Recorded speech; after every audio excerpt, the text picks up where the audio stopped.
He knew Pavlovich wanted a slugfest, so he took out his base first. A vicious inside leg kick. Clean. Accurate. Immediate reaction. Pavlovich backed up. His movement slowed. And in heavyweight MMA, a stationary target is a dead one. But Aspinall doesn't let opportunities slip. The moment Pavlovich planted his feet, Aspinall exploded. A perfectly placed right hand sent Pavlovich crashing to the canvas. 2 follow-up shots later, Dan Miraliotta jumped in. TKO in 69 seconds. Everyone knew that he had plans of 69 with Nina drama, but with Pavlovich, that surprised everyone. And yes, guys, this was Aspinall proving that power means nothing without precision. The high IQ. To be honest, when I saw the two fighters standing across from each other, I thought this might be a tough one for Aspinall. Collier looked sharp, big frame, composed, ready to bang. Turns out, it was nothing like I imagined. Let me take you back to UFC Fight Night 171. Tom Aspinall versus Jake Collier. It was Tom's UFC debut, and you'd expect nerves, maybe a slow start. But instead, you got a masterclass in composure.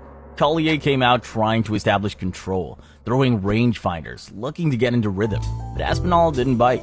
He just watched, waited, analyzing everything. And then, snap. One perfectly timed right knee straight to the stomach. Collier didn't even blink before his body gave out. Tom followed it up with a quick 1-2, and Collier was counting sheep. Now, here's the part casuals miss. Aspinall didn't rush. He didn't storm forward and swing wild.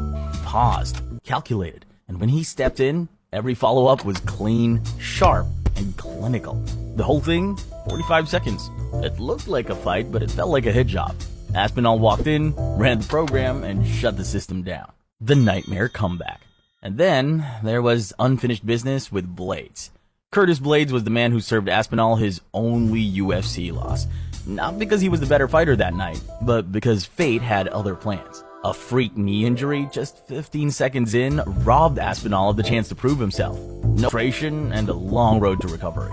But the thing about Tom, he doesn't break. He rebuilds. And when the rematch was finally set, Tom waited 2 years for this moment. And when it finally came, it was worth every second. Blades was still the same dangerous wrestler. The same powerhouse who would bully countless heavyweights. True champion material. But this time, Aspinall wasn't stepping in to test himself. He was stepping in to finish unfinished business. Let me take you back to UFC 304. Tom Aspinall versus Curtis Blades 2. Blades, with 18 wins, 13 finishes, standing at 6'4" with an 80-inch reach, and weighing 256 pounds. One of the deadliest heavyweights in the UFC. He holds the record for the most takedowns in UFC heavyweight history, ragdolling opponents like it's nothing. And the pace. This wasn't adrenaline, it was control. All that frustration from the last fight, bottled, measured, and weaponized into every step forward. And when the fight-ending sequence came, it was poetic. Aspinall, the man who had his dreams snatched away in an instant, took everything back in brutal fashion. A perfectly placed shot, a flurry of precision, and Blades crumbling to the canvas. Just Tom Aspinall, standing tall, avenging his only UFC loss, and proving once and for all, there are no ghosts left to haunt. Still dreaming about Tom versus John Jones? Yeah, us too. Click the next video and let's talk about it.